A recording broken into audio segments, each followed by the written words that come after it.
제가 원주에서 신부님들을 가끔 만나면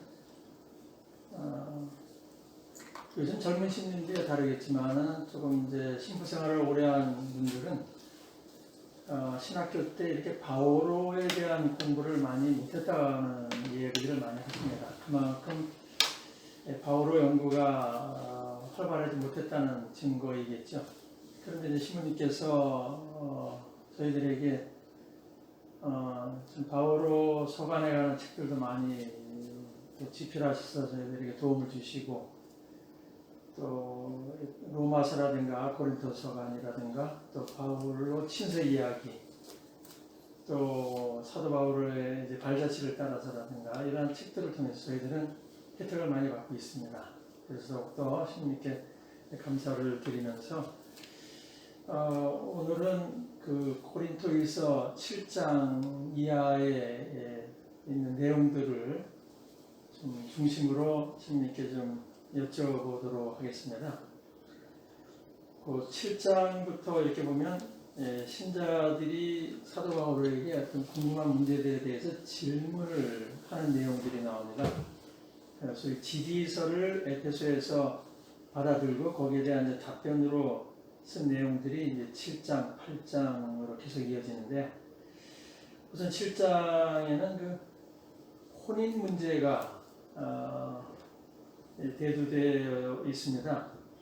아마 당시에 무슨 연유인지는 모르지만은 혼인하지 않고 그냥 그대로 살아라. 그렇지만 혼인하지 않고 산다는 게 이렇게 쉬운 일이 아니기 때문에 많은 혼란을 겪었던 것 같고, 또 일부 신자들은 혼인을 하지 않고 사창가루도 들락거리는 사람들도 있었던 것 같습니다. 혼인하지 말고 그냥 혼자 살아라라고 선동한 이들의 혹시 정체, 또 그 이유는 무엇인지, 성경에는 기록이 잘 되어 있지 않지만 신부님 또 갖고 계시는 입장이 있으면 말씀해 주시면 감사하겠습니다.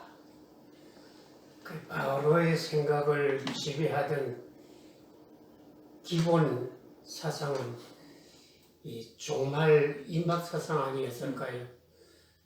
하니까 결혼하는 것이 좋으냐, 혼자 사는 것이 좋으냐, 이런 질문을 받았을 적에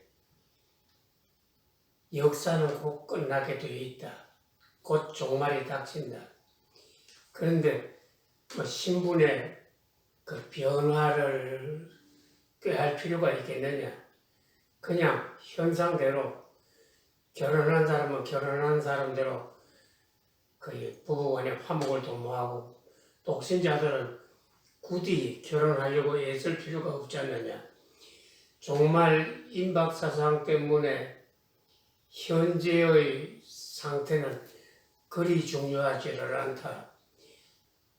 장차 오실 주님을 맞을 준비를 하는 것이 중요하다. 그래서 현상을 바꾸는 것을 사도 바울은 별로 좋아하지 않았던 것 같아요. 노예 제도도 마찬가지지요. 그거 비인간적이다. 혁신해야 된다. 그렇게 잘난 말하지를 않고, 세상 곧 끝나는데 지금의 현상이 뭐 그리 중요하냐? 자유인은 자유인대로 살고 노예는 노예대로 사는 것이 무난하겠다.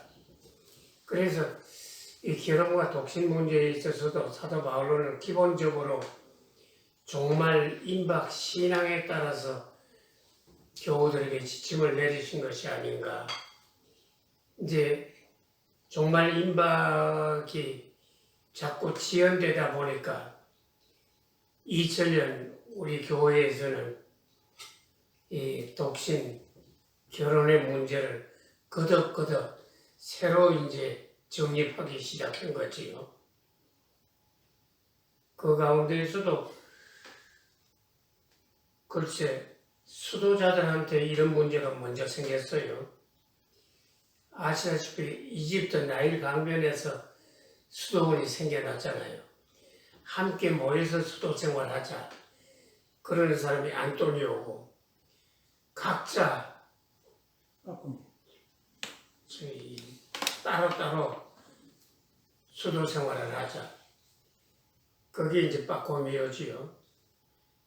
그 회수자 설립자는 안토니오고 독수자 설립자는 바코미오고, 그러고 나서 이 막상 일선에서 사목을 하는 소위 교구 사제들의 이 독신 문제는 늦게 문제가 된 거지요. 우리 교회 역사를 볼 적에 엘비라라고 하는 교회 회의에서 본당 사제들이 독신을 준수하면 좋겠다 하는 게 결의가 된 것이 306년이지요. 그러더라도 전 세계적인 차원이 아니라 스페인에서 일선 사목을 하는 사제들이 독신으로 지내면 좋겠다. 306년에 처음 결의가 되고, 그것이 수백 년 동안 여러 교회 회의에서 거듭 재천명이 된 거지요. 이거는 서방 교회 이야기고 동방 교회 이야기는 아주 다르잖아요. 그 독신 사제, 기왕 사제가 있는데 수도원에서는 100% 독신 사제들이 모여서 살아요. 그러나 일선에서 사목하는 사람들은 절대 다수가 기혼자들이지요. 그런데 러시아나 루마니아 같은 데 보면 그 주교님은 독신자 가운데서 뽑거든요. 하니까 주교님들은 자동적으로 수도원에서 뽑히는 거고, 일반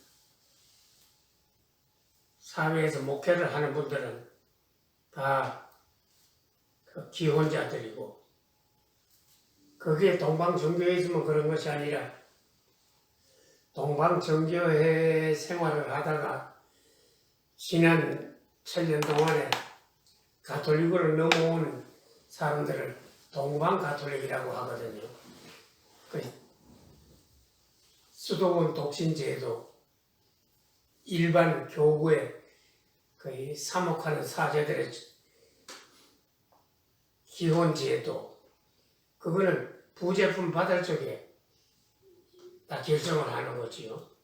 하니까 이 가톨릭에서도 동방교회 가톨릭이 많지는 않지요. 한 800만. 그 사람들은 지금도 이게 동방교회에 가서 보면 얘는 어느 신부님 아들, 얘는 어느 신부님 딸, 그러거든요. 그러니까 이제 동방교회하고 서방교회하고 그 성직자들의 독신 결혼 제도가 퍽 다른데, 뭐 크게 봐서는 가톨릭과 정교회에서 가톨릭으로 넘어온 사람들 한 800만 그 상황, 이것이 조금씩 다른 거지요. 앞으로 미래에는 어떻게 바뀔지 제가 함부로 예언을 할 수는 없습니다만은,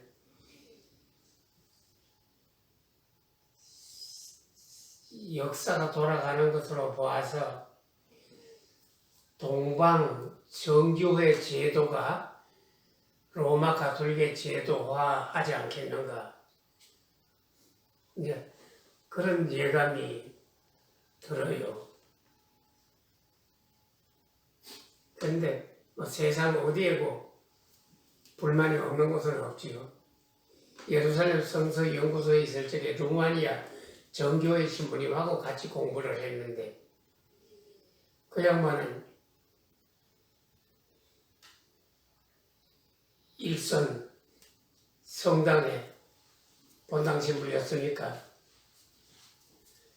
의사 아내를 거느리고 있는 분인데요. 그분은 수도원에서 독신자 가운데에서 대주교, 주교가 배출되는 것에 대해서 굉장히 불만이에요. 지지리도 못나서 연애 한 번도 못한 것, 이런 것들이 주교가 된다고. 기혼자는 아무리 잘났어도 주교, 대주교가 될 가망이 전무하다고 그러면서 루마니아 현행 정교의 제도를 비판적으로 보아요. 기혼자 가운데에서 주교, 대주교가 나와야 된다. 수도원에서만 나오는 거 잘못이다. 이제 그러니까 뭐 각자 중구난방이지요. 예, 참, 이 가톨릭은 뭐 사제 부족 현상이 유럽이라든가 미국 특히 이런 데서 이제 심각하기 때문에 이 독시 문제가 거론이 되고 있지만 굉장히 그 어려운 정말 참 그런 상황에 지금 있다고 봅니다. 예, 어쨌든 사도 바울은 평생 독신으로 살았겠죠? 예, 그렇게 보입니다. 그러니까 베드로를 비롯해서 12제자들이 아내를 데리고 다니면서 전도를 했는데 자기는 독신이라는 것을 내세우거든요.